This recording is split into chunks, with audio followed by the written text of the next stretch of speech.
So a lot of big league YouTubers have been posting left and right about how the DayZ standalone is now fixed and how amazing it apparently is. So just like every other attention-seeking cunt on this platform, I decided that I would join in and voice my extremely important opinion. Okay, so I want to kick things off by addressing my history with DayZ. If this is the first time you're on my channel, in which case I'm curious, how the fuck did you find this video? Anyway, there's no doubt that I have been critiquing the DayZ standalone for a while now, but I think it's important to point out that my critiques are tough love. I started playing the DayZ mod back in like late 2012, and I have been playing it very regularly up until like last year when I joined the military. I have some absolutely amazing gaming memories from the DayZ mod back in its height, and actually if you want to see some of those, check out my DayZ Funny Moments video here on this channel as well. I think it's also important to add that this is possibly the game that I have played the most in my entire life. So that's it for me and the mod. I want to talk about me and the standalone as well. I bought it on release day in 2013, but for the past 5 years or so, I've been so disappointed with what I've seen of their so-called development that I've really only just launched it once in a while to see their progress, but I've just been disappointed time and time again, so I just stopped playing it altogether a while back. So that's my brief history with this game, and the reason I have to talk about my experience with the game is because if you try to critique DayZ, there's a portion of the community that is so salty about criticism that they will straight up claim that you are not a fan or something along those lines. So now you know my love for this game, you know my history, and you know my experiences with this game. Now, before we get into what is actually wrong with the DayZ standalone in its current state and what is wrong with the developers and so forth, I wanted to briefly talk about the history of DayZ to those of you out there who aren't that into DayZ in the first place. To those of you who have been following the DayZ mod and the standalone for a while now, I'll put a timestamp on the screen so you can sort of just skip this history segment or whatever. So DayZ was originally a survival zombie game made by Bohemia Interactive and takes place in the imaginary world of Chernarus, which is set to be in a fictional Eastern European country. DayZ was first released as a mod for the game Arma 2 and Arma 2 Operation Arrowhead in late 2012. DayZ was one of the clunkiest, glitchiest, poorest looking games of the era, if you ask me. Reloading weapons above your head? No problem. Climbing ladders through walls? Sure thing. Glitching items into oblivion? All the time. Animations? Present. But the game was still, or the mod should I say, was still crazy appealing. The world was big, the adrenaline pump in action was great, the mechanics, while very dull, were actually pretty simple, and people just generally played the fuck out of this game. Things even going as far as Arma 2 and Operation Arrowhead becoming the top selling game on Steam for a while in 2014. So back in 2013, when Bohemia Interactive, the creators of the Arma series, announced they were working on a DayZ standalone with the original mod creators, people were, to say the least, fucking excited. And for a while, things seemed to be progressing pretty good.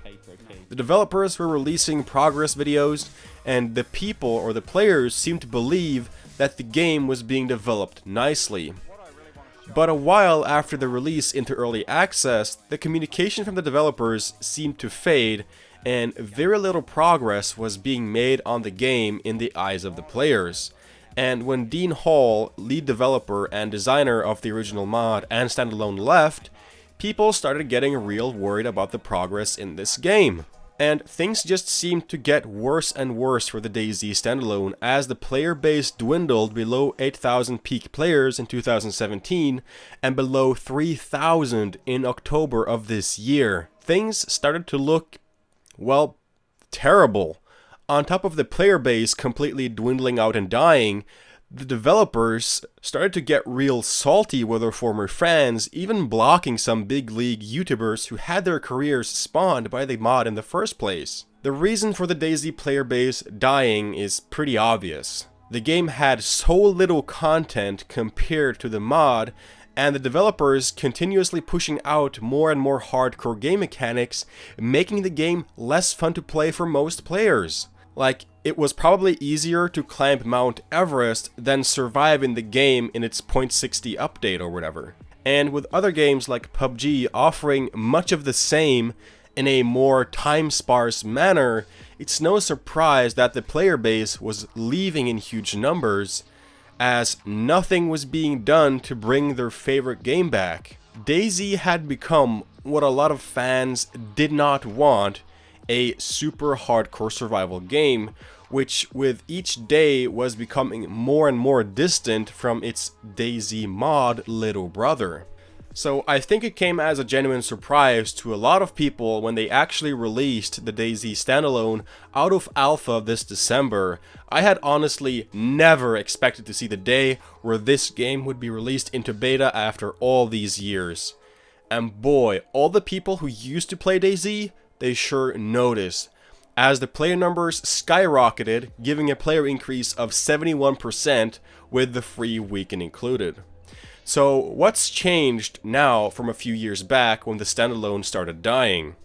Well, first of all, there's now modding, a new forest, new cities, custom servers, vehicles but no helicopters yet, and so much more content flooding in. So great, the game is fixed, go buy it and spend your money! Is what I would have said if the game still wasn't somewhat broken in its vanilla state. You see, I mentioned earlier that the DayZ mod mechanics were complex but still somewhat simple. This DayZ standalone is just complex. It's stupidly complex. It's hilariously complex. Where the stupid hardcore mechanics makes you want to leave the game and just stop playing altogether. This is a huge deal for DayZ and marks a very clear split in the community. You see, a lot of people, a lot of fans like me want a zombie survival game much like the DayZ mod and its mechanics, while other fans want a much more hardcore survival game like the DayZ standalone, especially the versions from a few months back, which had a much bigger focus on the survival part of the game rather than vehicles, base building and PvP, which I find to be much more of an attractive concept. And while there is a lot to love in the new DayZ standalone, I personally find the new mechanics to be overly complex, and many of them just makes the game straight up boring. So let's start off by addressing the most obvious newly added mechanics, starting with the sprint meter. Adding a sprint meter to a game that is already known online as a walking simulator is not a great move. Oh, and I forgot to mention, it also gets smaller as you carry more and more gear. I get that it's more realistic, but it's less fun, for sure. And that's sort of my message throughout this video. More realistic doesn't mean more fun. Another big part of this game is managing your item conditions. Every item in the game can and will take damage, some items faster than others. Clothing gets ruined when shot at or attacked by zombies and humans alike. Weapons jam and needs cleaning and so much more. A big part of DayZ is obviously using weapons and firearms, so let me walk you through what it actually takes to get a weapon, load it, and fire it. And the reason I'm going to explain this is because I just want to show you how absolutely ridiculous this game's mechanics really are. Okay, so first of all, you need to pick up the weapon, you need to place it into your hands, which is sort of a section on its own. Then you drag the magazine into the combined section of the weapon, and then it can be loaded. But if you don't have a magazine, which doesn't spawn with the weapon like in the DayZ mod, you have to hand load each round into the chamber. All that makes sense, but it's just not fun. Okay, so what about magazines and ammunition, you might say? Well, first of all, you need the right caliber and the right magazine for the right weapon. Then you need to take the box of ammunition, drag it into your hands, go out of the menu, hold mouse 1 to unbox the ammunition.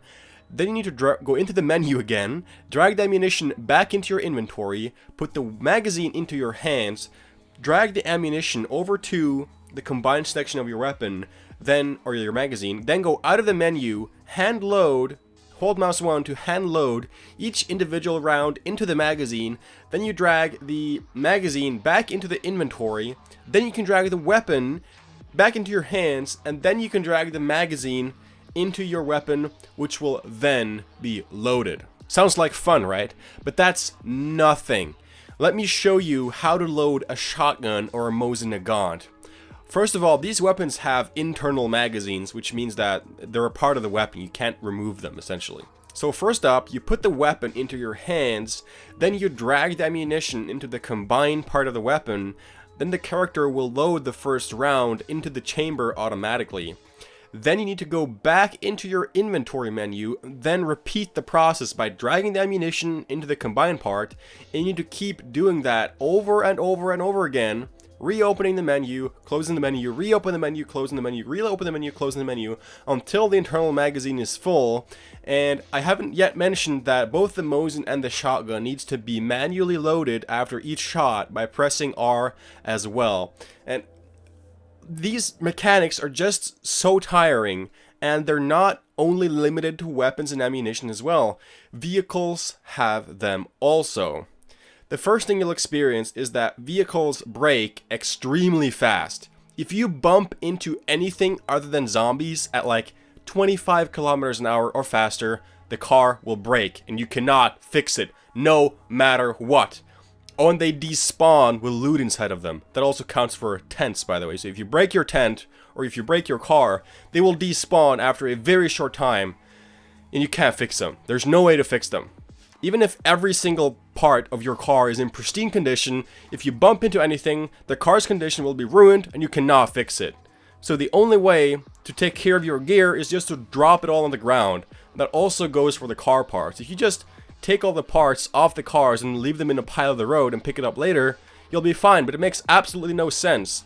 All these mechanics are so tiring, they're so boring, it just makes you want to leave the game altogether. Okay, I could seriously go on for hours, for fucking hours, about what is wrong with this game and how this game generally has just been a huge, utter fucking failure. If there's any developer out there that's watching this, this is how you do not make a game. This is the recipe for how you do not make a game.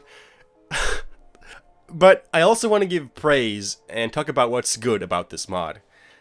The thing I want to point out is that most of the things I have critiqued so far can actually be modded out of the game altogether.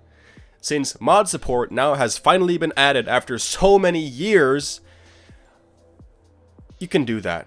I personally play on a server where we have traders, more cars, a global chat, and much more. Like, if you truly want to enjoy this game, you absolutely have to play on a community server with custom mods. You will not regret it.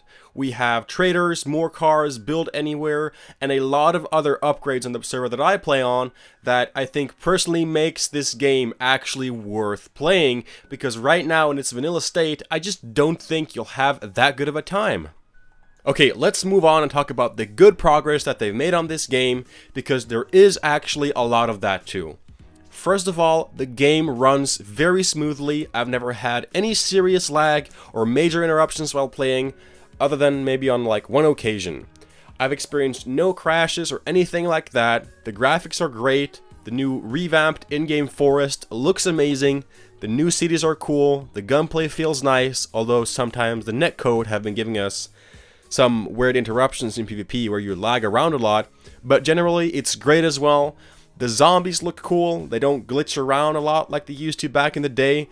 The food system is now, well, it now makes sense. You don't need a supply depot of food to move around anymore, and just generally the loot spawn feels a lot better and it's a lot more varied, and I'm sure that there's a lot more stuff that I have forgotten to mention here. It's just really important for me that I hammer home to you guys that this game has improved, but it's been too slow, and a lot of these mechanics feel completely out of touch with the community. Like, did you ever play DayZ, the mod back in the day, and think that the game needed to include hand-loading magazines and unrepairable cars? I personally have never had that thought, and I hope you never have too. Okay, so I think the final question that I should address is whether or not you should buy the DayZ standalone right now. And I would say that it completely depends on what kind of player you are. If you're a DayZ fan who haven't played the DayZ standalone yet, yes, I think it's like this is definitely the correct time to pick it up, but you should definitely also try and go through a third-party vendor to get a cheaper deal if you can, because I don't think that the game is really worth the full price that they are asking, because there is so much content lacking, even from the DayZ mod or even the standalone from a few years back. Like, there's a lot of content that's been removed and washed back in and stuff like that.